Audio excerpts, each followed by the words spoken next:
On days like these, I think back to high school, when my classmates voted me least likely to hit 650 YouTube subs. And I just laugh. In your fucking face, Owen Stefano, let's do this shit.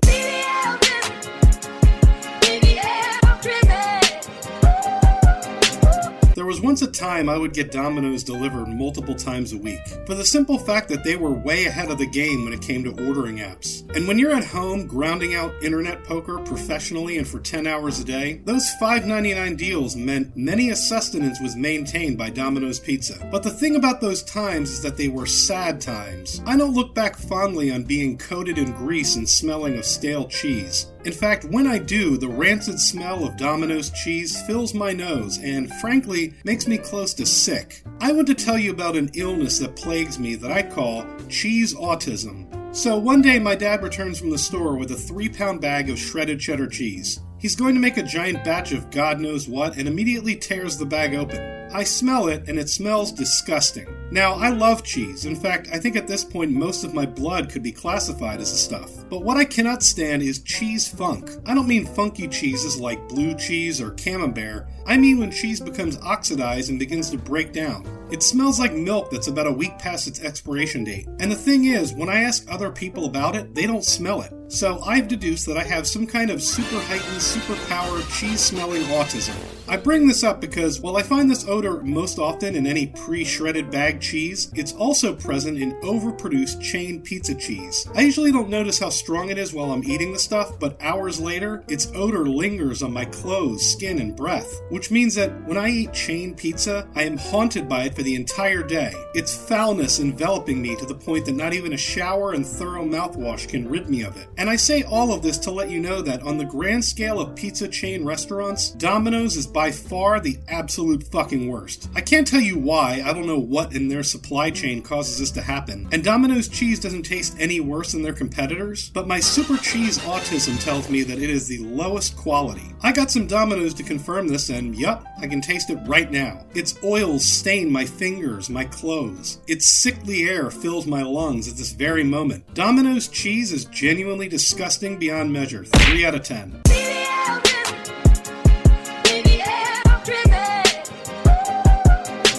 Try another hibachi spot. Bamboo Hibachi is apparently a local chain. Before I get to the review, can we talk about how strange it is that Asian restaurants here offer wildly different cuisines? I'm used to Asian spots that serve one specific type of Asian food, but there are places here that serve Chinese, hibachi, ramen, and sushi. I mean, imagine if you went to Japan and they had America restaurants that serve pizza, barbecue, fried chicken, and ice cream. Anyway, in a previous video I reviewed Kotaro Hibachi, which was good but was also stingy with the zucchini and mushrooms. Bamboo Hibachi rectifies this by being plentiful with the veggies, but their fried rice is just slightly not as aromatic and flavorful. Also, the chicken was lacking that nice hibachi grill char. Don't get me wrong, it's still good, but I'm trying to compare dishes from two different restaurants that are as identical to one another as humanly possible. So the differences between them are going to be finer than a gnat's dingleberries. Gun to my head, I don't think you can go wrong with either, but Bamboo is overall slightly not as good. Still a 6 out of 10, but a lower 6 than Kotaro's 6.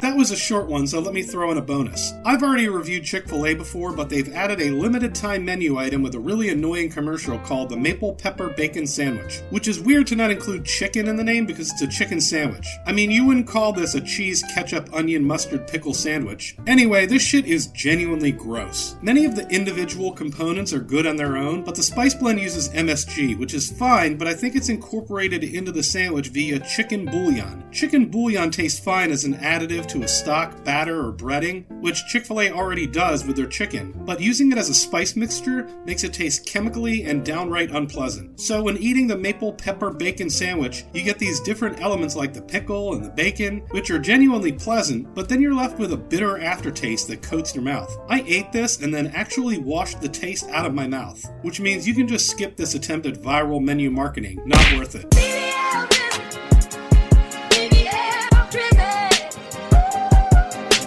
My friends, many of you come here to hear my profanity-laced dunking on chain restaurants and locals alike. I am here to tell you, I've found it. Good Southern Eats.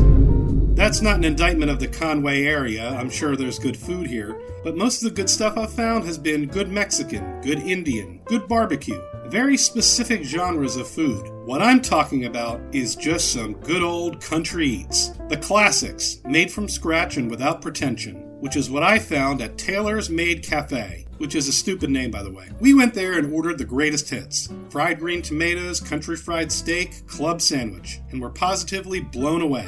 When I talk mad shit about other restaurants, their most common sin is that they're serving shit that came in off a truck, pre-made, frozen, waiting to be thrown into a deep fryer. At Taylor's Made, you get the fried green tomatoes, which, by the way, are served with a kicking remoulade sauce, as they should, and some of the breading is falling off. Because it wasn't engineered in a lab to maintain its structural integrity, it was hand-breaded by a person, which means they aren't going to be perfect, but you can taste the level of freshness and care put into the final product. And this is confirmed later when you eat the fried okra and notice it's the exact same breading. Again, because it was breaded just for you. The club sandwich includes ham that tastes like actual roasted ham, not sliced deli meat. The mashed potatoes taste like butter and potato, not a powdered conglomeration or something that was squeezed out of a bag. The country fried steak has distinct textures of seasoned breading and seasoned meat, not a frozen block that was meant to perfectly hold its shape. So it gets soggy as you eat it, but that's where the beauty lies. The beauty of perfect imperfections. Oh fuck, I almost forgot. The country gravy? It's a proper gravy that someone's actually seasoned. It's peppery, rich, and goes with everything on the table. And the service there is great in that our waitress isn't just friendly,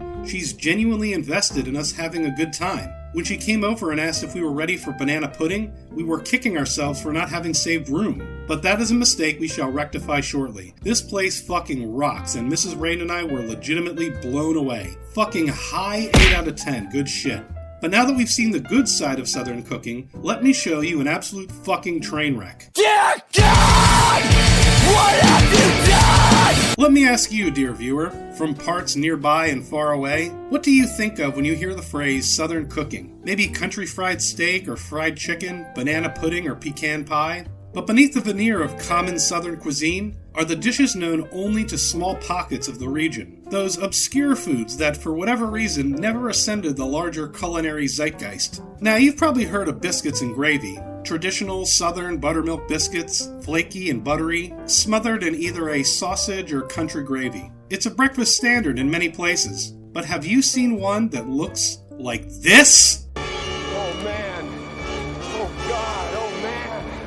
Oh God. Allow me to introduce you to chocolate biscuits and gravy, a delicacy that, from the amount of research I'm willing to commit to, is only known to the Ozark region. There are many myths about how this dish came into being. Some believed it involved interactions between Mexican and Appalachian workers, combining the Latin American usage of cocoa and savory breakfast dishes. But whatever the reason, I ordered it from an establishment that will remain anonymous, and I am now going to try it.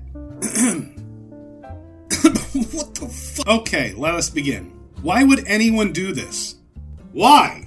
This is basically warm chocolate pudding on biscuits. Actually, to clarify, looking at most recipes, it is warm chocolate pudding on biscuits. Even without considering that this looks like someone wrang out a diaper over some biscuits, eating something warm that you've only ever had cold is extremely off-putting, pun intended. I honestly can't understand why anyone would want to do this to perfectly good buttermilk biscuits. Even if you want something sweet for breakfast, even if you want something chocolatey, there are innumerable ways to do that don't involve spooning warm diarrhea over perfectly good biscuits. I detest government oversight, but this should honest to God be some form of illegal out of 10.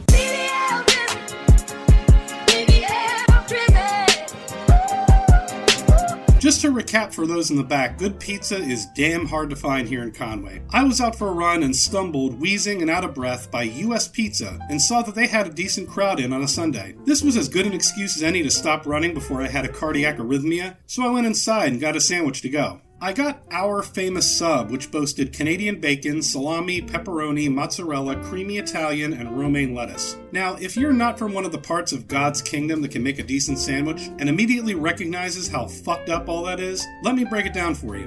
What you call a sub, people who can make them well call a hoagie. It's typically on an Italian roll topped with an assortment of deli meats, cheeses, veggies, and some condiments. If you take one of those and put it in the oven, that's called a grinder. Let's start with the meat choices here. If you want to have an assortment, that's fine, but you generally want that assortment to contain variety, meaning one base meat like ham or turkey, and one or two harder, oilier meats that contain more fat and a contrasting texture. Having salami and pepperoni is redundant, and doesn't include any base meat. Mozzarella cheese is fine, I guess, but it should really be provolone or white American. Italian dressing on a sandwich is a big no-no. The seasoning should come from, well, seasoning the sandwich. Italian dressing is seasoned, but the seasonings become mostly muted. Alright, now let's talk about veggies. When you're baking a sub, some vegetables actually get better in the oven. The flavor of tomatoes and onions actually intensify in the heat, but you should never, ever put lettuce in the oven. It doesn't do anything but become slimy, gross, and unpleasant. US Pizza broke just about every rule, and for good measure, if they're making their own bread, they aren't doing it very well. Borderline offensive sub. But I would be a complete asshole if I reviewed a pizza joint without getting pizza, so I went back and got a pizza. And while it wasn't offensive in the way that Hungry Howie's Pizza made me want to put a hole in my drywall, it isn't what I would call good either. Credit where credit is due, US Pizza makes a decent crust. It's thin and crispy, but the texture isn't quite there. It's crackery, but like saltine crackers, not like Ritz. But the crust is honestly where I can stop saying anything nice about it, because despite getting a supreme pizza topped with beef, sausage, pepperoni, mushrooms, peppers, onions, sauce, and cheese, it all tasted like fucking nothing. Like fucking nothing! I'm talking you couldn't taste tomato on a pizza. There's a general golden rule in cooking that you need to season every component of whatever you're making. Season the meat, season the veggies, season it all because you want it all to taste good. This pizza tasted like at no point anything was ever seasoned.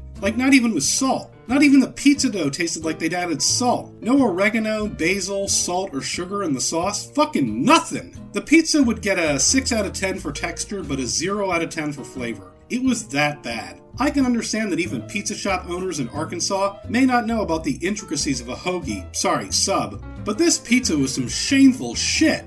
US Pizza across 2 meals is a low 5 out of 10. That's a generous score based solely on the good service, and that it looks like the pizzas are there to do something better. There's hope, but only if they really want it.